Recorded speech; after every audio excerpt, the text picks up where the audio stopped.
Good morning. তো আজ হচ্ছে সরস্বতী পুজো।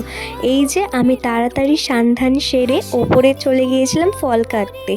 যদিও পুজোর সেই রকম দায়িত্ব আমার হাতে আসে না, তবে এইবার দায়িত্বটা পেরে আমার খুব ভালোই লাগছিল। এরপরে সমস্ত কিছু কাজ সেরে আমি চলে গিয়েছিলাম মেকআপ করতে। জানো তো, প্রত্যেকবার এই সমস্যাটা আমার হবেই, আইলাইনার কাজল পরলেই চোখ দিয়ে জল পড়বে। যাই হোক, আমি রেডি হয়ে গেলাম। তারপর এই যে আমাকে মা খাইয়ে দিচ্ছিল। যখনই কোথাও যাব আমাকে মা খাইয়ে দেয় এভাবে। আর এই যে তিনজন মিলে বেরিয়ে পড়লাম ঠাকুর দেখার উদ্দেশ্যে।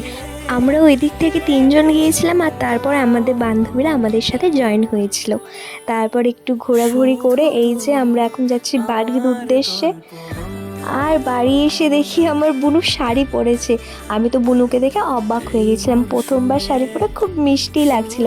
তোমরা একটু ঝটপট কমেন্টে জানিয়ে দাও তো কেমন লাগছিল।